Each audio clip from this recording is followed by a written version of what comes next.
श्री स्वामी समर्थ. नमस्कार स्वामी भक्त हो. स्वामी भक्तांचे अनुभव या चॅनलवर तुमचे मनापासून स्वागत आहे. स्वामी तुम्हाला हसत खेळत आनंदात ठेवोत ही स्वामींचरणी प्रार्थना.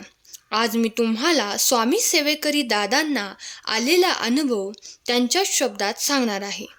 दादा म्हणतात, सर्वार्थाने परिपूर्ण अशा परमपूज्य मोरे दादांनी लिहिलेल्या श्री स्वामी समर्थ ग्रंथाच्या 4थ्या आवृत्तीची छपाई धुळ्याला झाली.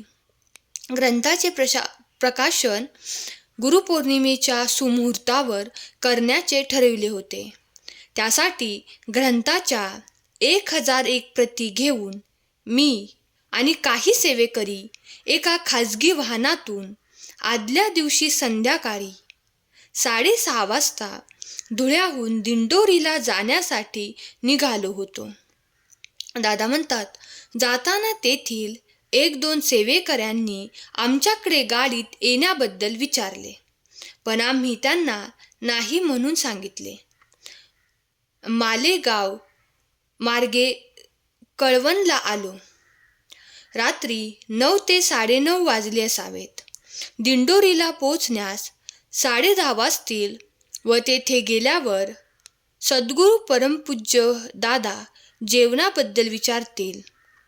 अशा अवेळी त्रास होऊ नये म्हणून आम्ही कळवणलाच जेवण करून पुढे जाण्याचा निर्णय घेतला.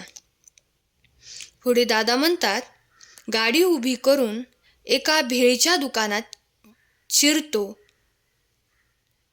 तोच एक सद्गृहस्थ आमच्या जवळ येऊन म्हणाले, मला तुमच्याबरोबर घेता का? अनोळखी माणसास आपल्याबरोबर घेताना साहजिक आपण त्याच्या चेहऱ्याकडे पाहतो. सांगावयाचे असे की त्या गृहस्थाचा चेहरा तेजपुंज होता. शरीराने चाचौगात उठून दिसावा, उंची भरपूर आणि अंगात जॅकेट, खांद्याला झोळी अडकवलेली होती. असे अद्वितीय व्यक्तिमत्व पाहून आमच्यातील एक जण लगेचच त्यांना हो म्हणाला. त्यावेळी आकाशात ढग दाटलेले होते आणि रिमझिम पाऊससुद्धा सुरू झाला होता. तसेच सर्वत्र काळोख पसरला होता.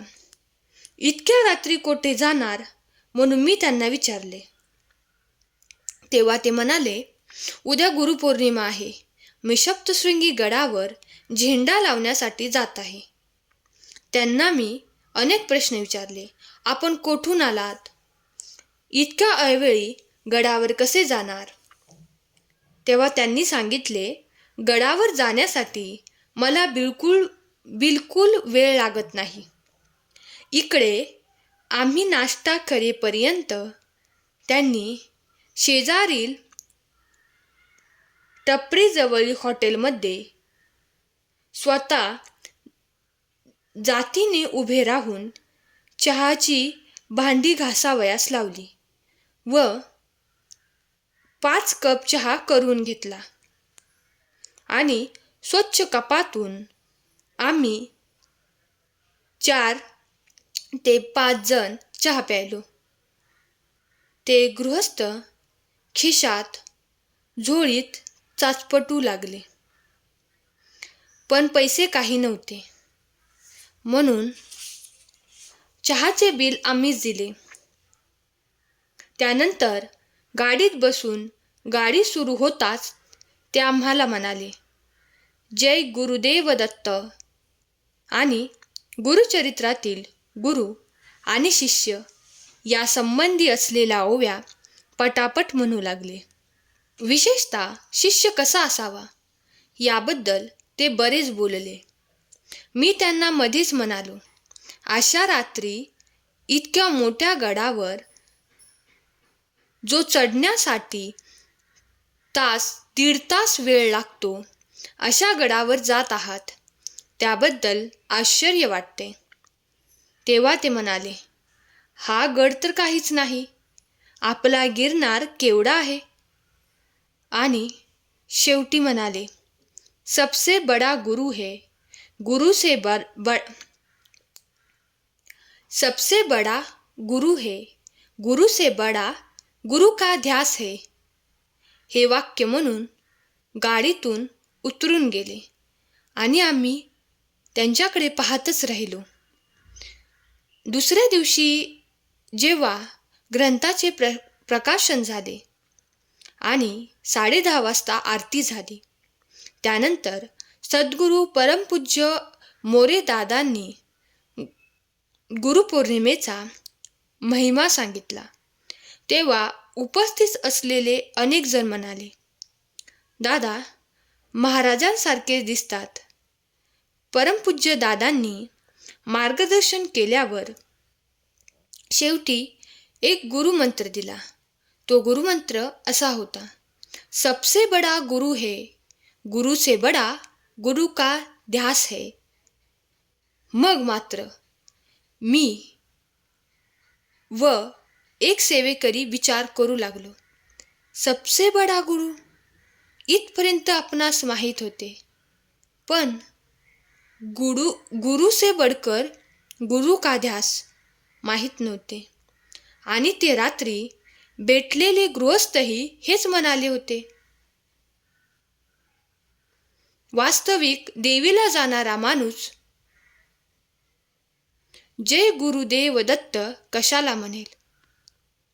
सप्तशृंगी गडापेक्षा आपला गिरनार फार मोठा आहे असे तरी का म्हणेल? किंवा गुरु व शिष्य या विषयी गुरुचरित्राचा आधार घेऊन समजावून तरी का सांगेल? याचा अर्थ आमच्या मते असाच होतो की ते गृहस्थ दुसरे तिसरे कोणी नसून ज्याचे सार सर्वस्व आहे ते म्हणजे श्री स्वामी समर्थ आहेत. ते आपले मार्गदर्शक आहेत. तर साक्षात स्वामी समर्थ आम्हाला भेटायला आले होते व त्यांनी आम्हाला गुरुचरित्राचा महिमा सांगितला. गुरु शिष्याचे घनिष्ठ नाते याबद्दल सांगितले.